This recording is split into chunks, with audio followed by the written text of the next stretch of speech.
Bang Dream and Project Sekai have emerged from our modern Battle of the Rhythm franchises as forces to be reckoned with, each of them hosting devoted fan bases thanks to their variety of talented musical units. Both also have a wide selection of Vocaloid song covers, with Bang Dream releasing multiple Vocaloid song cover collections and Project Sekai literally being a part of the Hatsune Miku brand. Today we're going to look at some of the songs both franchises have covered and put them head to head to see which one reigns supreme in the Battle of the Bands. Hey everyone, I just wanted to clarify quickly before we got into the video that I accidentally mixed up some of the cover songs. I thought that the Vivid Bad Squad archive version was the original version for some of these covers when that's not the case. But after listening to the originals, my opinion has remained the same, so I don't really need to change the video. I just wanted to clarify that in case any of you were confused. Alright, on to the battle!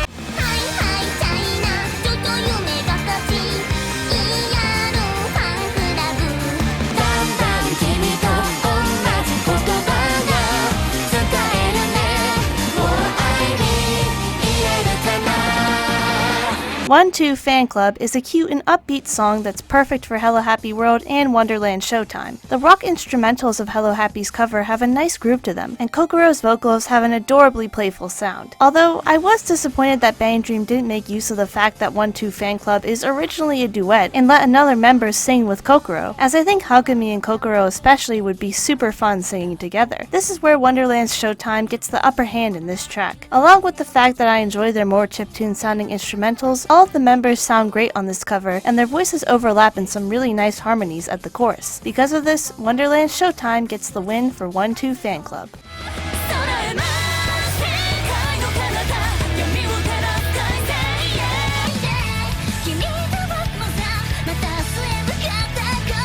Afterglow brings their signature fiery energy with their cover of Asu no Yozoro Shukaihan. It's another great song where Rand screams a lot and Tomoe breaks her arms on the drums. Classic Afterglow stuff, but they do it especially well with this punk rock rendition of the song. Meanwhile, Vivid Bad Squad's cover of this song feels almost chill in a way, with An and Kohana using more falsetto and the instrumentals never becoming too loud or aggressive. I found both interpretations appealing in their own ways, but Afterglow's passionate cover felt more impactful to me, so they get the point for Asu no Yozoro Shokaihan.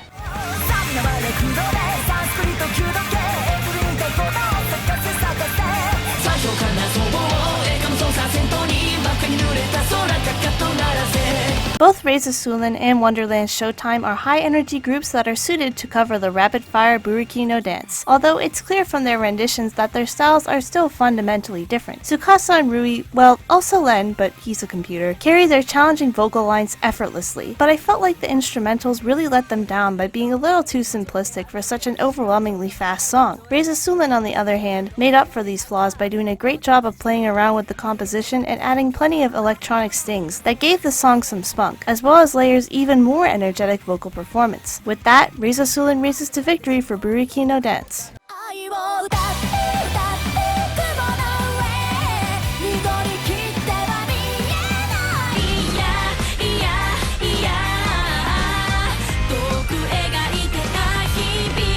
Roselia's cover of Charles is well loved within the fandom, and is one of my favorite of their covers, so I'll admit Night Court at 2500 has an uphill battle with this one. The instrumentals highlight the emotional torment of the lyrics that's key to any dramatic love song, and Yukina's outstanding vocal performance really brings these emotions to life. In some ways though, I really appreciated Night Court's more low-key instrumentation, and it gave the song a quieter desperation that I think can still be as impactful as something more passionate. Still, their cover just didn't hit as hard at the chorus as Roselia's version did, and so I ended up giving them the win for Charles.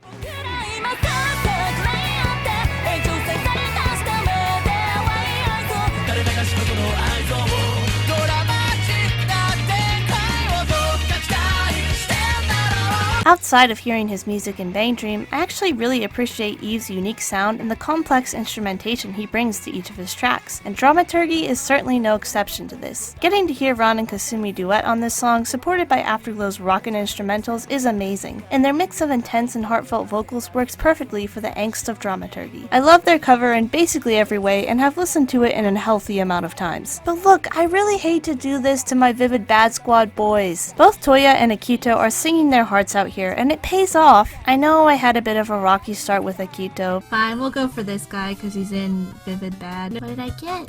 Akito! Akito! Akito! Akito!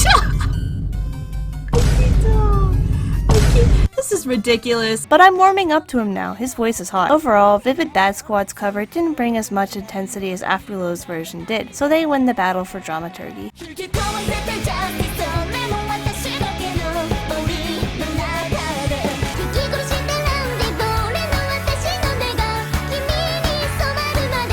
Afterglow and Kasumi return for their cover of Goodbye Sengen, but, spoiler alert, I wasn't as unhealthily obsessed with this one. I guess what didn't make me fall in love with it was the aspect that Afterglow's style felt like it clashed a bit with this more low-key song, and while they're not incapable of covering more lighthearted songs like Blue Bookmark or Likeness, they didn't fully adapt for some reason this time. Meanwhile, Wonderland's Showtime pretty seamlessly blended into the style of this song despite their usually hyperactive sound. Again, I really enjoy all of the members' vocals, and the variety in their voices makes for an interesting listen. With that, Wonderland's Showtime gets the point for Goodbye Sengen.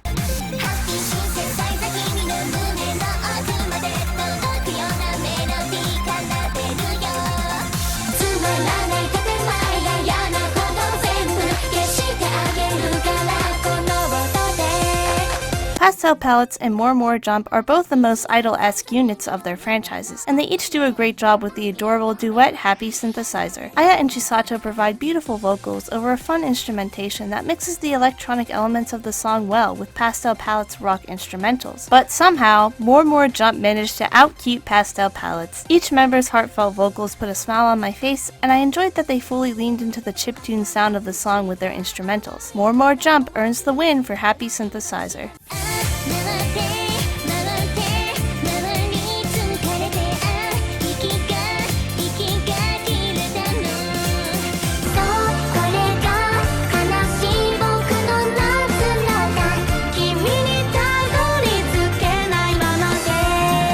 Karakuri Pierrot certainly has a cute and girly sound to it that fits with Pastel Palettes and More Jump, but the song is deceptively depressing, with the lyrics literally detailing an abusive relationship. Pastel Palettes does a great job of highlighting this contrast. The instrumentals still have a sparkly sound that highlights the drama of the situation, while Aya's heartfelt vocals convey the inner struggle of the song's narrator. More Jump's cover has a great composition with a bossa nova sound that also communicates the tortured relationship at the core of the song, but their vocals sounded somewhat standard and didn't have the impact that Aya's did. Because of this, Pastel Palette claims victory for Karakuri Pierrot.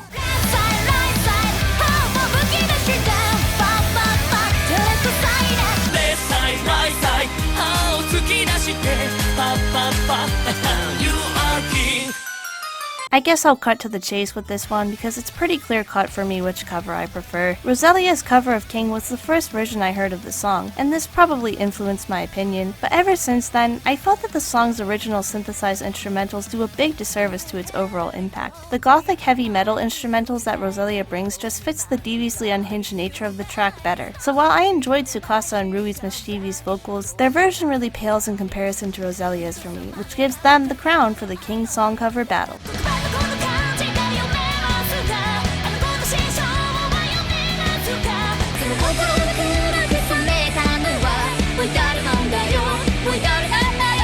Lost One's Weeping is a classic teenage angst anthem, although the song's impressive composition gives it a stronger impact than just some grungy rock music. Afterglow brings their A-game to take their classic punk instrumentals to another level, and Ran makes the noble sacrifice of shredding her vocal cords to bring us a powerful performance. Leonid also goes a step above their usual work for this cover, but the commendable performances from Ichika and Shiho only come close to being as amazing as Ran's vocals. Afterglow just grabs the victory for Lost One's Weeping.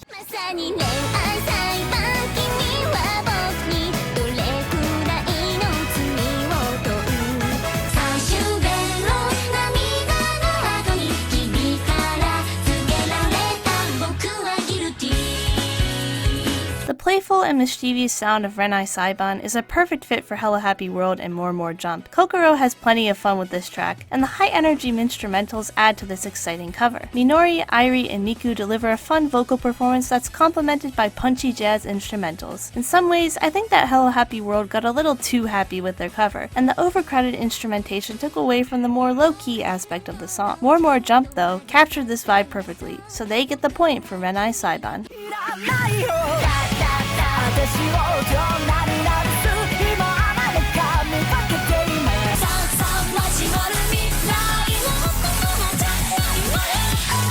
Reza Sulin and Vivid Bad Squad are another pair of similar units between Bang Dream and Project Sekai, with both of them having an EDM-influenced sound. This makes them great fits for the iconic Rin and Len song Reto Joto, and each cover captures the rebellious energy of the track. Reza Sulin gives the song a heavy metal spin, and Roka's guitar playing and Choo-Choo's rapping especially lend themselves well to this song. Vivid Bad Squad sticks the traditional path, and it works just as well as it did in the original song, with energetic vocals from Anand Kohane, as well as chaotic, highly remixed electronic instrumentals. Vivid Bad Squad captures what makes this track so memorable and ends up leaving a stronger impact than RAS. Vivid Bad Squad gets the win for the Reto Joto cover competition.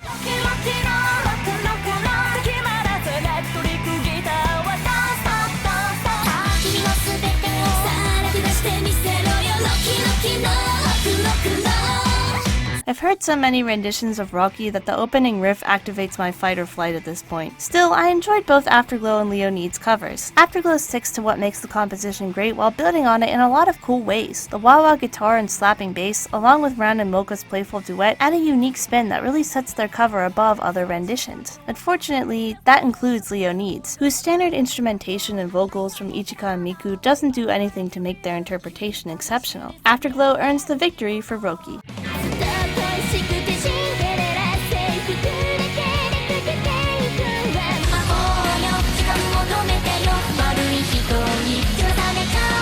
Poppin' Party and More Jump have somewhat similar interpretations of Romeo and Cinderella. Poppin' Party dials things back from their usually energetic sound to capture the quiet sadness of the song, with a lovely piano part and vocals from Kasumi. More Jump deviates from J-pop and leans more into rock with aggressive instrumentals that give the track a more intense desperation. I wasn't sure if it would work for More Jump, but by the time the chorus came around, I was really enjoying their more dramatic interpretation. Because of that, More Jump gets the point for Romeo and Cinderella.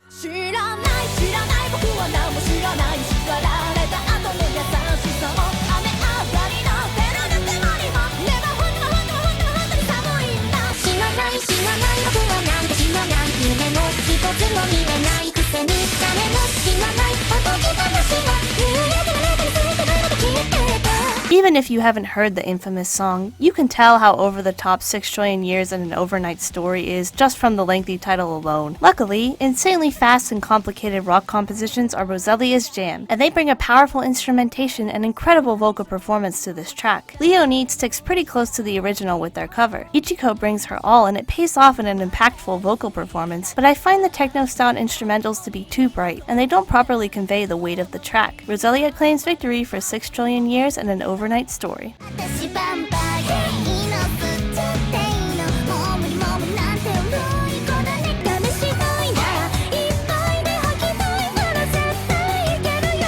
Poppin' Party and More Jump both convey the mischievously cute sound of Vampire in different ways. Poppin' Party's instrumentals work surprisingly well for this track, and they embrace a more laid-back sound that still carries an impact. Kasumi's vocal performance is the cherry on top of this sweet track, sounding cute while showcasing her impressive range. More Jump has a more cartoony sound with their cover, incorporating a variety of sound effects and electronic instrumentation along with some traditional rock segments. I really enjoyed each member's smooth vocal performance, but the instrumentals became a bit too cluttered for me. Poppin' Parties had a longer lasting impact, and so they get the win for Vampire.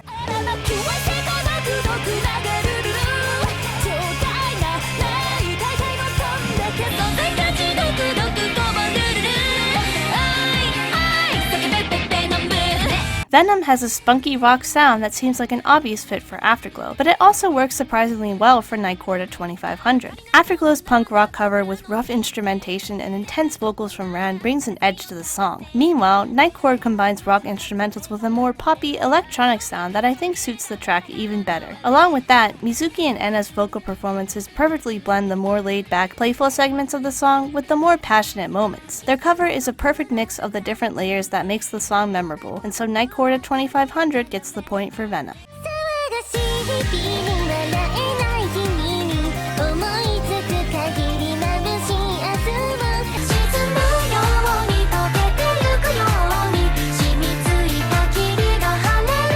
I think the perfect way to finish off this video is with a depressing song about suicide. Night Quarter 2500 is a fittingly creepy unit to cover this chilling song, but Pastel Palettes was the band Bang Dream chose for their rendition. Look, I don't want to judge by appearances. Even from earlier in this list, Pastel Palettes did a great job with Karakuri Pierrot, so they can pull off depressing songs with a deceptively upbeat sound. Unfortunately, they leaned a bit too heavily into an energetic funk sound, and their version just didn't pull off the lonely sadness of Yoru ni Kakeru like Night Chords did. They kept a proper balance between the bright instrumentals and mellow composition, as well as having a beautifully chilling duet between Kanade and Niku. With that, Night Quarter 2500 claims the win for Yoru ni Kakeru. After 18 rounds, we've reached the end of our song cover battle. Project Sekai scored a total of 8 wins, while Bang Dream claimed the ultimate victory with 10 wins. And I know, for those of you who have been following the entire saga of cover comparison videos, you're probably not surprised by this. I'm sorry, Bang Dream was my first love and it's hard to stray from it. Still, Project Sekai has gotten my attention with its impressive discography and fun mobile game, and it certainly deserves its hype even if Bang Dream will still be first in my heart. Thank you for watching this song cover competition, and I'll see you all next time. Bye!